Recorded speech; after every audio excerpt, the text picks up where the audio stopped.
کہ میرے محبوب سونے محبوب کے در پہ آؤ, اپنی زمین نیاز طے کرو, محبتوں کے در کھولو, محبوب کریم کے جلووں کو اپنے سینے میں بساؤ, اللہ کی رحمت تمہارے سینے میں اپنے آپ گھر کر جائے گی.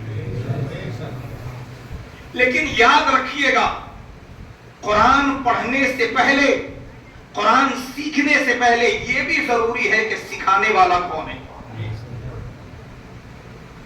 کیونکہ سکھانے والا یہ بھی ہو سکتا ہے کہ وہ کوئی چڈی دھاری ہو, یہ بھی ہو سکتا ہے کہ وہ کوئی بھگوا ٹریپ ہو, یہ بھی ہو سکتا ہے کہ وہ کوئی دنگائی ہو, یہ بھی ہو سکتا ہے کہ وہ کوئی غنڈہ ہو. یاد رکھیے, قرآن پڑھانے والا, قرآن سکھانے والا ہر کوئی عالم نہیں ہوتا. قرآن سمجھنے سمجھانے کے لیے دل میں پہلے رسول اللہ کی محبت ضروری ہے. آج آپ حضرت مولانا قاری رستم علی صاحب قبلہ کی قیادت میں یہاں بیٹھے ہیں, مکمل قرآن آپ نے سنا ہے, قرآن آپ نے سن تو لیا, لیکن قرآن کا پیغام کون سمجھے گا؟ اسی قرآن کے پیغام کو مختصر اجمالاً کم وقتوں میں آپ کے ذہن و دماغ تک پہنچانے کے لیے انہوں نے علماء کو مدعو کیا. یہ تو سمجھاتے ہی رہتے اور ان کے سمجھانے کا ہی نتیجہ ہے کہ آپ جمع ہیں, ورنہ کون ہے اس دور میں, کسے پڑی ہے تمہارے بخشش کی؟ ورنہ یہاں تو جو حکمراں ہیں, جن کے ہاتھوں میں پاور ہے, وہ تو آئے دن ہمارے گلے کو دبانے کے چکر میں. یہ علماء کی محبتیں ہیں کہ یہ اپنے بچوں کو بعد میں دیکھتے ہیں, پہلے یہ اپنی ذمہ داری ادا کرتے ہیں کہ اللہ نے ہمیں عالم بنایا ہے تو پہلے رسول اللہ کی امت بچانا ہے, اور اس جذبے کو لے کر یہ آپ تک پہنچتے ہیں. میں نے یہ جگہ دیکھی ہے, جب انہوں نے لی تھی تب ایک نہایت بوسیدہ حالت میں, ایک بہت ہی ایسا لگتا ہی نہیں تھا کہ ہم مدرسے میں ہیں, ایسا لگتا تھا کسی کٹیے کے اندر بیٹھ کر ہم اللہ کی یاد کو ایک ہوا دینے کی کوشش کر رہے ہیں, اور اس کے لیے آپ کو یہ اکساتے نظر آئے. ان بوریاں نشینوں کی حالت دیکھنے کے بعد یہی نہ سمجھ میں آتا ہے, یہ سستے داموں میں بیچتے ہیں, زمین پہ جنت بنا بنا کر. آپ 100 روپیہ چندہ دے تب بھی یہ کہتے ہیں اللہ تعالیٰ برکتیں عطا فرمائے, آپ کے رزق میں کشادگی ہو. آپ نے 10 روپے کا بھی چندہ دیا تب بھی یہی دعائیں نکلتی ہیں. دوستوں, تو بڑی مہنگی شے ہے, اتنی آسانی سے نہیں ملتی. ان علماء کی قدر کریں جنہوں نے آپ کو اس انحطاطی دور میں, جبکہ ہمارا کوئی ماوا و ملجا نہیں, ہمارا کوئی مونس و غمگسار نہیں, ہمارا کوئی ساتھی نہیں, کوئی یار نہیں, کوئی ہمارا ہمدرد نہیں, ایسے عالم میں انہوں نے ہمیں سمجھایا کہ دوستو, اگر کوئی تمہارا غمگسار نہ ہو, کوئی تمہارا مونس و ساتھی نہ ہو, تو قرآن پاک کو سینے میں بسا لو, اپنے رب کا ذکر کرو.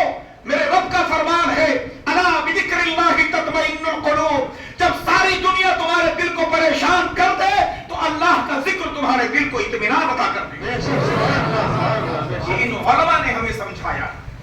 تو حضرات, یہ مغفرت کا جو اشرا ہے, یہ دراصل کھیتی کو سینچنے, سوارنے, حفاظت کرنے کا اشرا ہے. اب آتا یہ آخری والا, آخری اشرا, جس کی دوسری شب قدر آج ہے. 23ویں رات, 21ویں, 23ویں, 25ویں, 27ویں, 29ویں, یہ 5 طاق راتیں ہیں جس میں نبی نے فرمایا شب قدر کو تلاش کرو. اور یہ شب قدر کیا چیز ہے؟ لیلۃ القدر خیر من 1000 شہر. لیلۃ القدر یہ 1000 مہینوں سے افضل ہے. یعنی ایک رات اگر آپ نے عبادت و ریاضت اور قیام اللیل میں گزارا تو گویا 1000 مہینے تک قیام اللیل کا ثواب اللہ عطا کرے گا. 1000 مہینوں تک. میرے عزیزوں, اللہ رب العزت کا بڑا کرم ہے کہ مولا تبارک و تعالیٰ نے ہمیں یہ مہینہ عطا کیا. ورنہ بڑے لوگ, سینکڑوں مسلمان ایسے ہیں جو آج بھی اپنے نرم نرم بستر پر آرام کر رہے ہیں. اللہ تعالیٰ نے ان سے روزے تک کی توفیق چھین رکھی ہے. کوئی یہ سمجھتا ہو میں تو نہیں رکھتا. اپنی قسمت پر تو رو اور چلو بھر پانی میں ہو سکے تو ڈوب کے مر جا کہ تیرے رب نے تجھ سے یہ توفیق چھین رکھی ہے کہ اس نے اپنی رضا کے لیے تجھے روزہ دار نہیں بنایا. اگر تو نمازی نہیں ہے تو اپنی قسمت پر رو کہ پروردگار نے تجھ سے سجدے کی توفیق چھین لی ہے. اگر تمہاری زکات ادا نہیں ہو رہی اور تم نے مدرسوں کو، خانقاہوں کو، یتیموں کو، بیواؤں کو اور حقداروں کو تم نے رسوا اگر کیا ہے تو اپنی قسمت پہ رو کہ تمہاری دولت شداد والی ہے، عثمان غنی والی نہیں ہے. اللہ تعالیٰ نے دولت دی ہے، نوازا ہے، تو یہ دعا کرنا یہ اللہ عثمان غنی والا دل بھی عطا کرنا. اور عثمان غنی کا دل کب ملے گا؟ جب ان علماء کی دہلیز پر آپ آ کر زانوئے ادب طے کریں گے.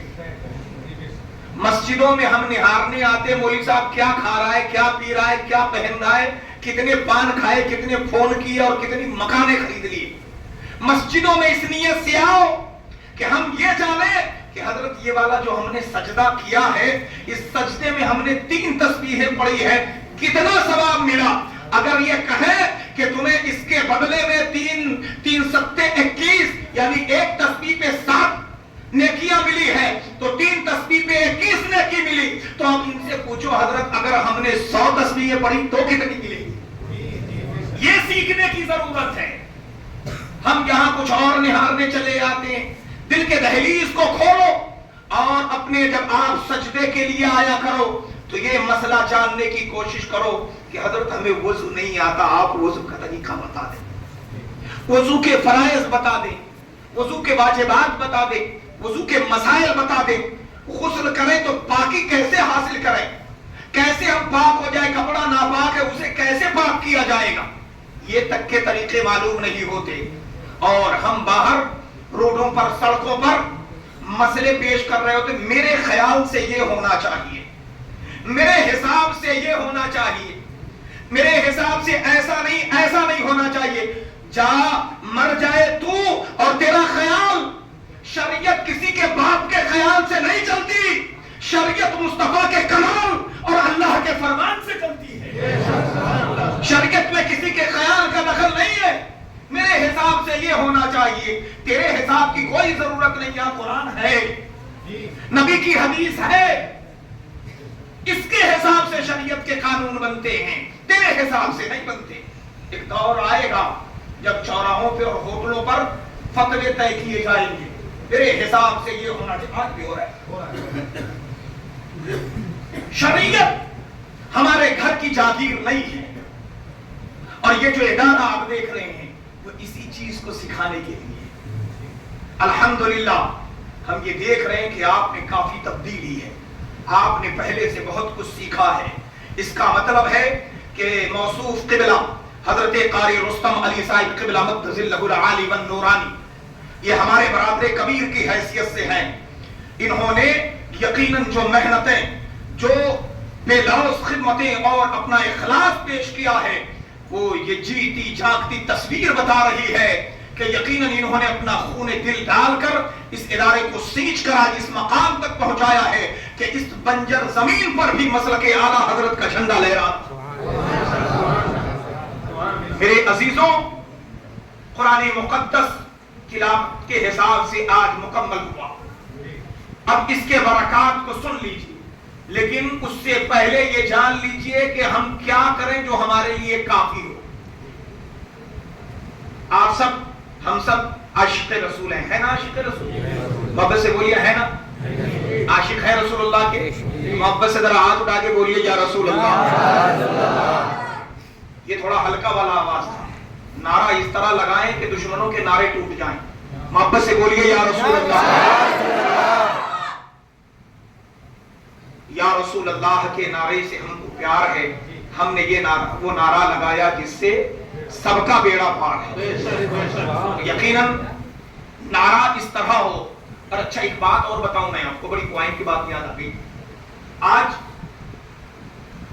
حال ہے مسلمانوں کا. جب میں ہم لوگ یہ دیکھیں نا علماء کرام سر پہ ٹوپی, چہرے پہ داڑھی, بدن پہ کرتا پاجامہ, میں کہاں اتم نگر سے یہ جبہ دستار پہن کے آ رہا ہوں, اور خالی یہی نہیں آیا, پوری دلی کیا پورے ہندوستان میں ایسے ہی ٹہلتا ہوں.